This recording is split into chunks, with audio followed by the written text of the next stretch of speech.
Well, we are here for week 4, little special edition. There might be a week 4 part A and part B. We'll see. Today, I am talking to you guys from Tybee Island, Georgia. Everett and I do this annual trip every year. And it's super fun because we do it with some of the families that we grew up with in the military. And I actually have one of those friends with me. My bestie, Katie, is here to help me tell a story.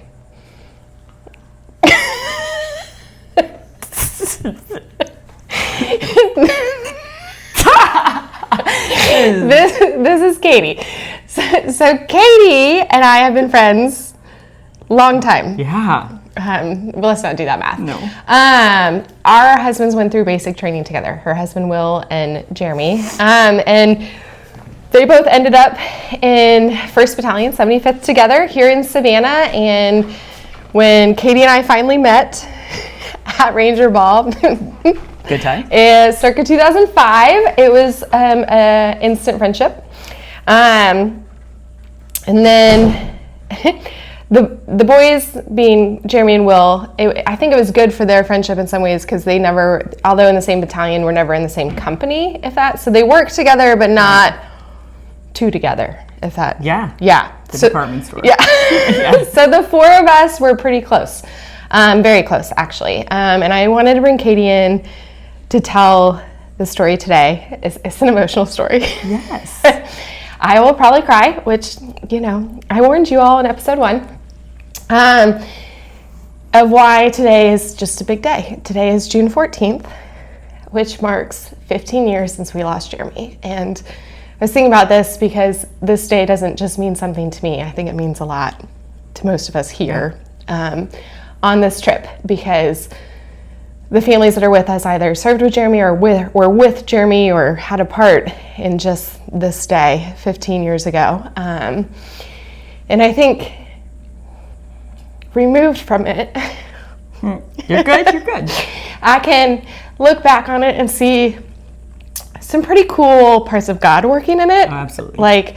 And I started to tell the story independently and totally paused it and went downstairs and got Katie and was like, we need to do this together. And she's like, now? And I was like, yes. Okay. So I just got done with the workout. This is me, raw and authentic and emotional because today is a big day. But so I want to tell the story of how I found out Jeremy died. Because I think there's some really cool parts of it and Katie is a big piece of it. So Jeremy's company had surged early for his 8th deployment. It was 2011. It was very much during the heat of the global war on terrorism. And Jeremy's company was going to be really, really busy. So he had left in March of 2011. Katie's husband was home because he had been injured on the previous deployment. So Will was home, healing, doing the things. And I had just transitioned to labor and delivery. Full circle. Full circle, right? Transitioned to be a labor and delivery nurse from managing the stroke program at my hospital. And Katie, who had background as an elementary school teacher, had, when I was trying to find daycare for Everett, had been just let me take him. Yeah. 3 days. Yeah, 3 days. And her son, Wyatt, is 6 months older than Everett. And then she's a daughter, 2 years older, Addison. So it was great. My favorite part was that I would get off my shift and you'd have dinner. Yes. She'd have dinner ready for me. It was a good time. Which was great. So we would sit and have dinner I'd eat with her and Will. And the boys were sleeping. The boys were sleeping by that time. And it was great. I would just scoop up Everett, take him home, nurse him one more time and put him to bed. And it was good. It was a good routine. Yeah. It was good. But even that in itself was kind of like a God. Oh, for sure. A God dinner conversation. Oh, so this is the piece of it. So I was getting ready to go back to Kansas City to visit family, mid-deployment. I was coming off orientation, so it was a great time for me to take some PTO. And I was sitting there having dinner with Katie and Will. And we were just talking about what had happened with Will. Yeah. And notification processes and some of that stuff.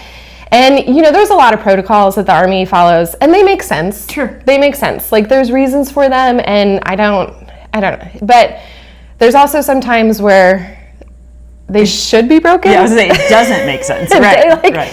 And it was just such a moment because I got to sit at the dinner table with them, and I looked Will dead in the eye and was if you ever find out about something happening to Jeremy, I fully expect you to get your wife. Like, tell your wife, and she's the person that I need to be with me when I find out the news. Right. Like, I mean, we were doing life together. Yeah, like, well, 'cause I think it's very sterile otherwise. When you think about strangers coming to talk to you and none of your people being there, that's where we were like, that's not how it needs to go down. No. Oh, I have goosebumps. I know, right? So, we had this conversation. I go to Kansas City. When your spouse is deployed, you notify the FRG, Family Readiness Group, of the address that you're staying at. So I go back and I have this like really good trip back home to Kansas City to visit my family. And one of my favorite things that I remember about this was the night before I actually traveled back. I actually think it might have been 2 nights before.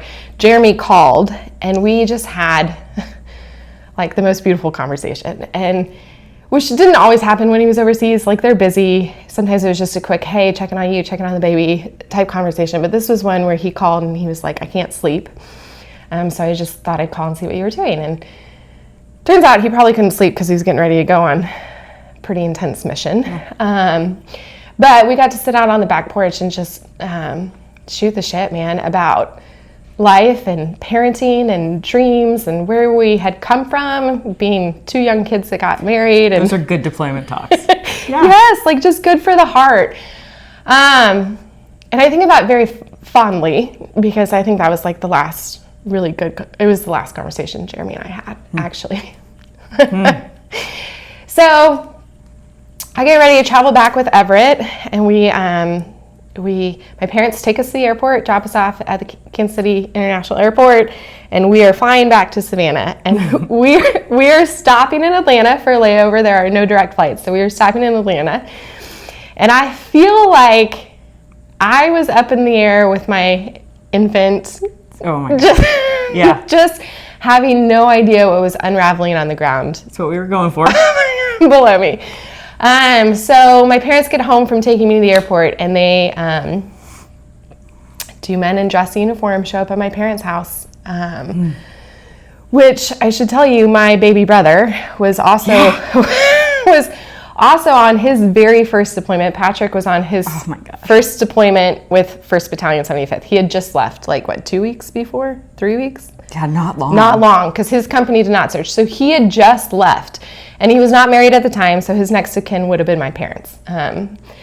So the 2 men, bless their heart. I know, the 2 men show up in uniform, and God bless them for not knowing that the only reason people show up in person is for a death notification. That's just the way it is. And so they were like, we literally just took her to the airport. That's probably her plane flying over right now. And my parents were like, you've got to get her best friend. You've got to get a hold of Katie Peely. Katie will know. Katie will know where she is or what she knows or any of that. And they're like, no, thank you. We can't do that. Meanwhile, back on the ground. Everything was going crazy. I don't even know how to, I don't know how to, I don't remember the part where Will found out. But Will was home. Yes. And so he was at work, and obviously they have information that the rest of the world doesn't have access to. Well, and they were panicking because they had come to my door, and my parents' door, but then they couldn't find me. Yes. So I do remember now. So there was one rear D person who did know, and he very specifically said not to tell my husband about it. Apparently the friendship was well known. Right. So, but that's why they went to your parents' house. And then Will found out about it. And he was like, hey, had you just, said something, I could have told you. My wife is picking her up at the airport shortly. So that's how we found out. So then Will got permission to come home and tell me. So it's one of those for sure. I know it's one of those for sure. Like, I can remember that house. I can remember the couch I was sitting on. I can remember him walking into the room, and his face was just different. I knew something was heavy. And in my innocence, I was hoping that it was, I shouldn't say someone else, but I just was hoping it was something little or it was something small. And I said, who is it? And he looked at me and said, it's Jeremy. And immediately I turned my back to him, and I was like, this is impossible. Like, I don't even know I don't even know what you just said. And my brain, and then my brain immediately kicked into military wife gear. I told him, I was like, I opened my phone and I was trying to find someone who could watch my kids. And I was like, none of my friends live in Savannah. I was in literal panic mode, just trying to figure out what we can do at this point. Well, the crazy thing was, you had just gone through all that training. Yeah. Yes. So I think that's where the mode kicked in. And like just kind of the God orchestration of just the whole timing. day in some ways. Like, because of what had happened to Will, Katie was kind of trailblazing a really strong care team for our FRG. And I like to call it Mama P mode, where she like gets into this very like, I'm gonna take care of it. And I think that's where your brain went a little bit in that moment. So I don't remember how, but a chaplain, the Rear D chaplain, who was not from our unit, but a unit that we worked with, contacted me because he was going to be doing the notification, or was in charge of planning the notification, not doing it. Okay. And so he was like, here's what I need you to do. I need you to find out what she knows when she connects, because they had talked about telling her in Atlanta, and I was like, over my dead body. Like, you cannot tell her halfway through her trip and then she gets to fly back alone with her baby. We're not doing that. So he's like, so you have to find out what she knows. And I was like, okay. First of all, if you know me, I'm not a good liar. I don't have a good poker face. Luckily we weren't FaceTiming, but I tried to not sound crushed in my voice and just find out what she knows. And bless her heart, she was very innocently, I picture spread on the ground, toys, and Everett playing, and that's just kind of what you described as you were waiting. You got delayed, right? Yes. So, well, that was part of it. So I get into Atlanta and my flight gets delayed. And I think... Did your parents call too? Well, I called my parents to just tell them that the flight had been delayed. Yeah. And I can't remember which one of you I called first, but when I called my parents, my dad answered the phone, and my dad was a pilot, and so travel was very much, I don't know, just, and I'm like, hey, my flight's been delayed, and he just like, those dirty airlines always cancel, and like kind of loses his temper on the phone. I'm like, whoa, Dad, it's fine. Normal, yeah. Like, everything's fine. Little did I know everything was not fine. Like, my parents were containing a lot of emotions too. And then I called you, and you're like, hi. Yeah. How's it going? Yeah. No, actually, I'm remembering, I was on the phone with that chaplain, and you beeped in? in. Yes. And I was like, it's her. He goes, you have to take it. And I was like, what? What did I say? I don't even know. Yeah. And you're just like, how's it going? And I was like, well, my flight's been delayed. I was on standby for the very next flight and guaranteed the last flight of the day to make it back. Yeah. And no, but when I clicked back, and I just remember telling him, and it was like, I couldn't fix it again. Yeah. But I was like, she doesn't know anything. Not that I wanted you to, but I felt dirty, like, no, you know what I mean? It was a heavy weight to carry. She didn't know anything, which is good. That is what was needed at that time. And then you got on a flight. I magically got on the standby flight. The military does have some pull somewhere. Magically, I was the first one off the standby list. I remember, like, I was talking with some, I think it was, I don't know, some men that were on a business trip, and anyways, we were all on standby, and I was the first one called off, and they clapped. That's what win. Yeah, you win. And so I got on the flight, and the flight from Atlanta to Savannah is super quick. It's like a 45-minute flight, if even that. And I get off the flight, and I have Everett in the Bjorn. Oh, hold on. So the chest. Chaplain, when I come back and say she knows nothing, he tells me that they're gonna tell her at the airport in Savannah. I still don't know why they were so adamant about that. Well, they just wanted to make sure that they were the ones to tell you. They were worried in Atlanta that her parents would have told her, and that's where the protocol of how things are notified, and so they wanted to be the one to do it properly. And I do know that they were circling Jeremy's parents' house, because they couldn't tell Jeremy's parents until I knew, just because I was primary next of kin and then they were secondary, and so maybe that was part of it too. Yeah. It's fine. Yeah. I mean, honestly. And in the moment, I was really defensive, and I was like, can't we just wait and get her home and let her talk and be there and comfortable? And I think in the end, the airport was better. Well, and in the long run, yes, because my home remained a safe place. Like, we got to go home to that. And I am thankful for that. Yeah. It's funny because even when we traveled in on Friday and I walked by the room at the airport, like every time I travel into Savannah, I'm like, there it is. And I don't know, it's fine. Okay, so she's got the baby in the Bjorn. Yeah. The directions given to me from the chaplain were that we're going to lead her. I don't even know what his words were, but lead her into this room, this conference room. Random conference room in the airport. Oh. And Will was with me. Yes. In ACU, in uniform, which, if you know my husband, he does not wear his uniform out of work. Our boys never wore their uniform in public, ever. So that was weird. I feel like you explained. You say it felt like we were fighting because we were very I did sterile. Well, it had been.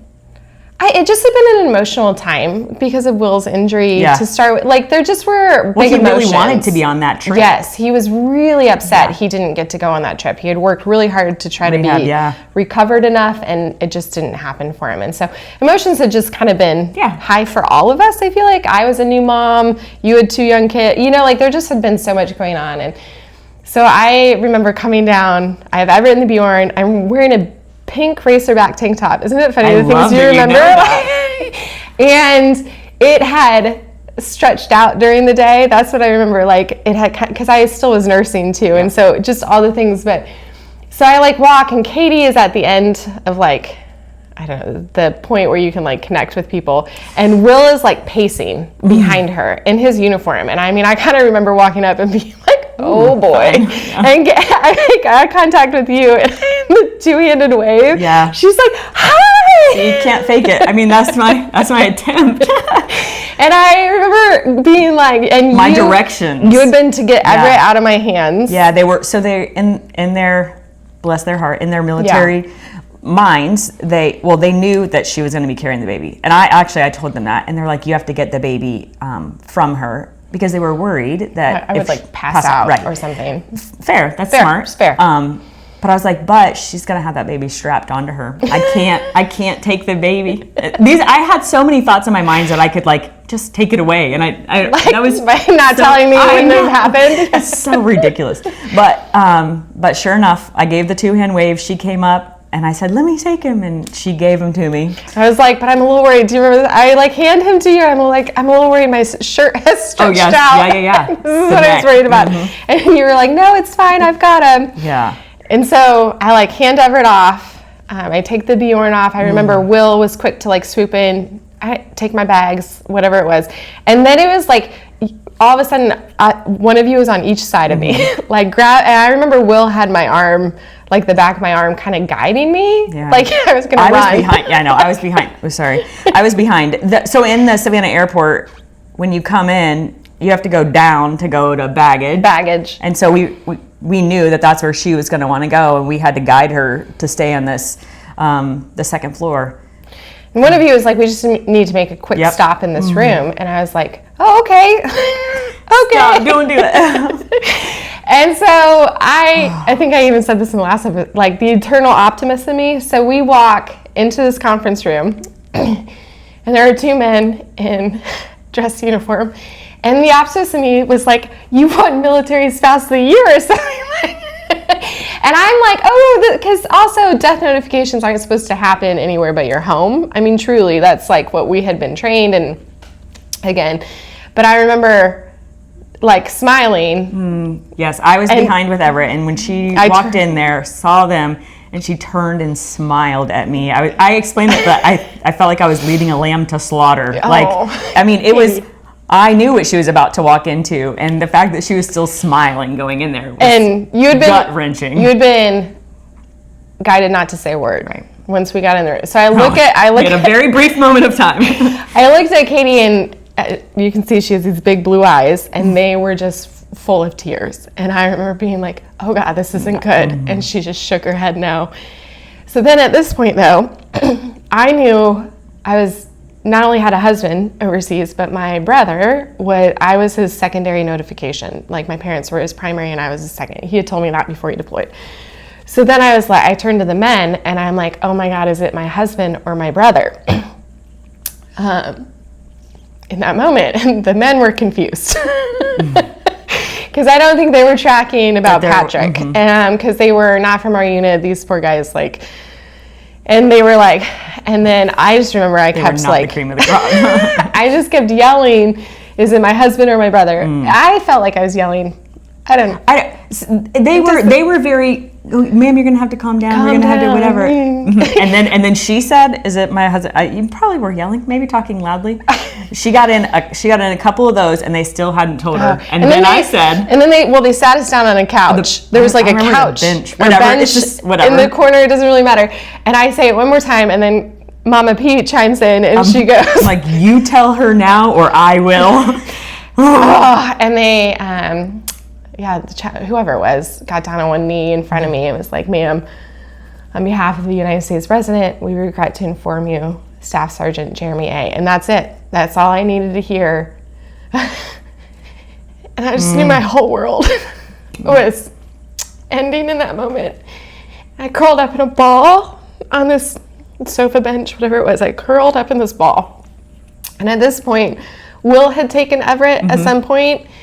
And he's like across the room, and Everett's about seven and a half months old, and Everett like makes this noise like babies do. Like across the room, I hear my baby. I hear my baby make a noise, and I literally remember in that moment just being like, no, girl, you gotta pull it together. You gotta do your blades. You said.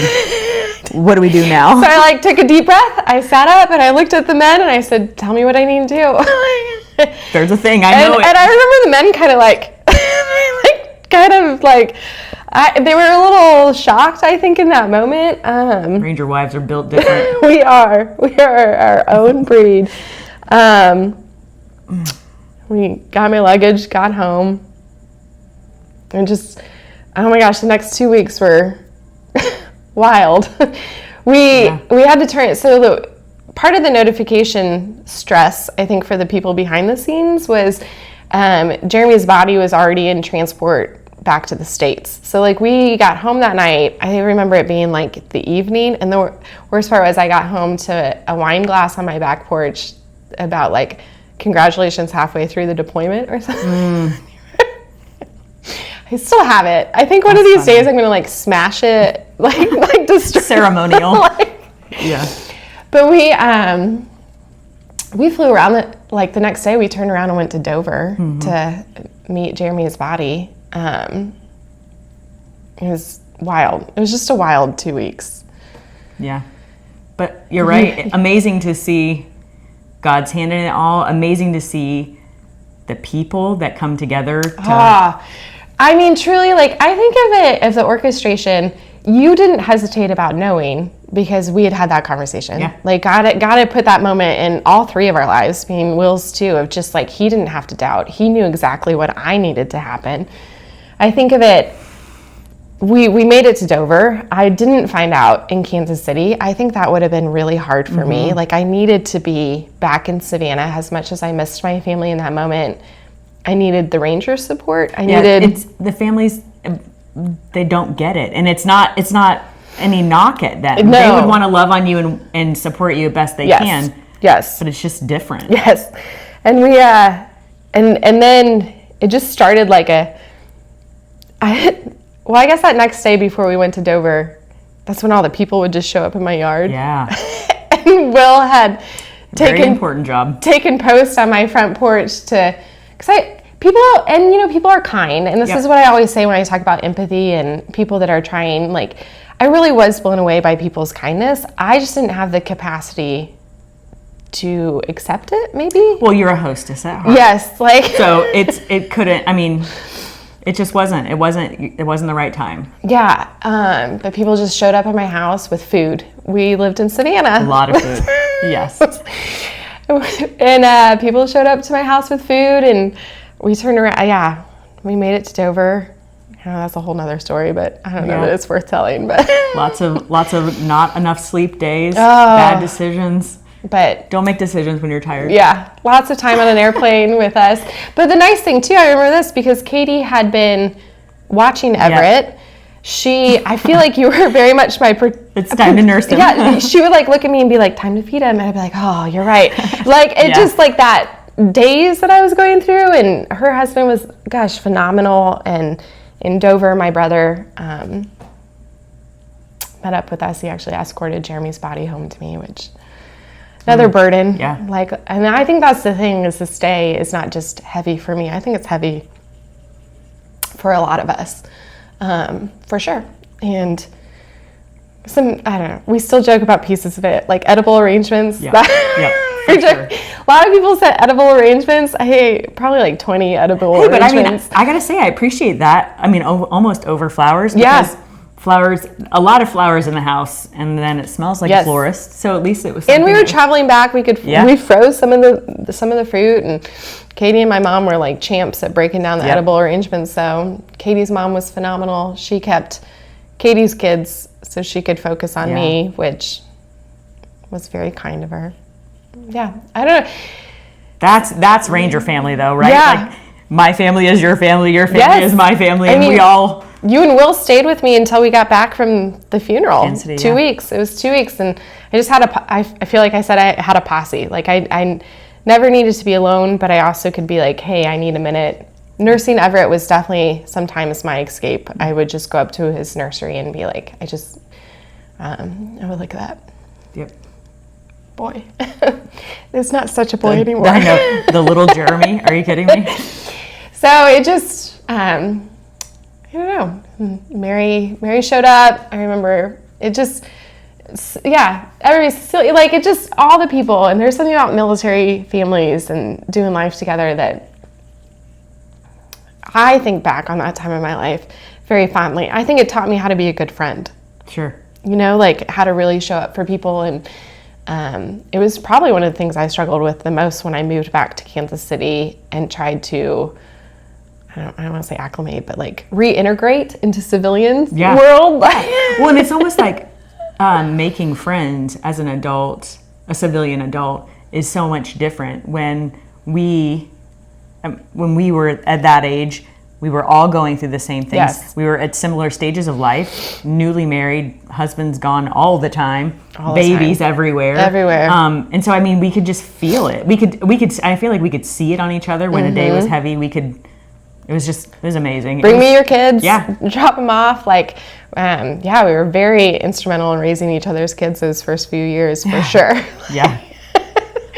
She just has one that graduated high school. It's just the boys. And I think that's the neat thing about this trip too, that I love seeing, is even just the kids that come, the way they pick right back up. Oh yeah. Like you can't force kids to be friends.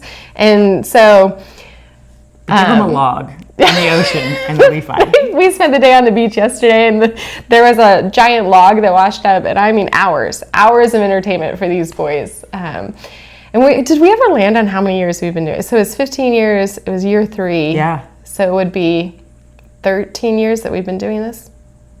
Yeah. Yeah, 13 years. And highly committed. Yeah. It's been a struggle for both of us a little bit, just with activities in the summer and some of that, but this day for sure. We make it happen. Yeah.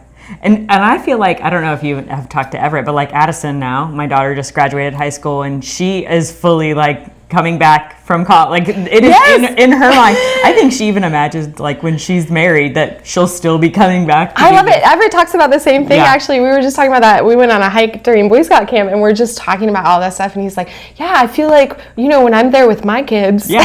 Like, yeah, you will. Yeah, you will. We'll do it. We'll have to get a bigger house or more houses. We'll get the whole street. But I think sometimes, and I know that you've talked about this a little bit, but adult friendships are hard. Mm-hmm. And I think learning to make time when you have kids and some of that stuff, I don't know. I'm just thankful for it and the vulnerability of it all. But then, I don't know. Just thankful. I wanted to share the story, and I actually started to record this, and I was doing it outside because Todd / Well, my it's the producer. It's the beach. I wanted to, but then somebody's car alarm kept going off, and I was like, oh my gosh. And then I started to tell the story. I was like, it goes so much better if I have Katie with me, because like there's just parts of it that were happening without me. I always feel a little guilty for the burden that you guys carried that day, but it was the least we could do. I think it was all the right time for a terrible situation. Yeah. Things lined up amazing. I think this with just so that, like, we were talking about how I landed on stay classy and choose love. I think this should. So at that Ranger ball that I yes, go ahead. I was maybe it's my love of like storytelling and movies and stuff, but I imagined a Ranger ball as being a very formal, think classy, Cinderella. yes. So I had this very classy, almost like, was it halter? Yeah, it was like halter, kind of Marilyn Monroe, but then I put on like some black above the elbow gloves. She classy. Black satin. She's so fancy. And we show up at this ball, and it turns out like some of the dates that were there might have been paid to be there. Special guests. Special guests that did not choose classiness. It did not. But I also, remember that whole arrest record thing, so I did not drink that night because we were in public, and Katie and Will are a little bit older than Jeremy and I were, and so they were a lot older. they were legal to drink, so they were drinking, but your initial impression yes was the classiest. Well, I mean, picture the girl in the gloves, right? And she's not drinking, and you're actually kind of quiet, which is funny. Like not what very, what are you saying? No, well, I mean, just you were maybe, I don't know. Anyhow, but my husband and I but we weren't married yet. No. You were just dating, I feel like. You got married that August, and then the real wedding in the spring. That's right. Yeah. Okay, so we were just dating, but we had dated for a long time. Anyhow, we were like, I remember him saying, you can't talk like that around Colleen. So when she says stay classy, I was like, I immediately think of your gloves and that Ranger ball, that you are the classiest. Thanks, I appreciate it. Yes. The people I just spent Boy Scout camp with might say differently, but I'm just kidding. You can't take your gloves to Boy Scout camp? No, they're not part of the pack. Those out at the dining hall. Well, and that is funny because I didn't realize this. There's just so many parts of it, but at the dining hall, when they dismiss us, they're like, stay classy, Sawmill. And the first time they said it, my eyes lit up and I was like, shut the front door. That's my line. I love it. But it's just, I don't know. So I think of it in the whole choose love. Like, there's just so much love in this story of sadness. And I love it when Everett talks about the story. He's like, I'm going to tell you my mom and I's story that is sad, but happy at the same time. Mm-hmm. And I think that's how he words it. And there's just, I will continuously come back to the idea that when really terrible things happen that are out of your control, you really are given a choice of how you come out of it. Sure. And I know you and I talked a ton about it on those airplane rides. We were just on an airplane a ton those 2 weeks, flying to Dover, flying back to Savannah, flying to Kansas City, flying back. And just, it was so important to me to not become bitter. Mm-hmm. I remember that being my word. I was like, I just don't want to become angry and bitter. And so. We wouldn't let that happen. Love you, friend. So, anyways, that's the story today. I do have another idea where I want to take it. So there might be a part B. There might not. I'm on vacation. Part B. That takes you back to the story of Jeremy and I. But yeah, as always, thanks for listening. Go for it. Stay classy and choose love.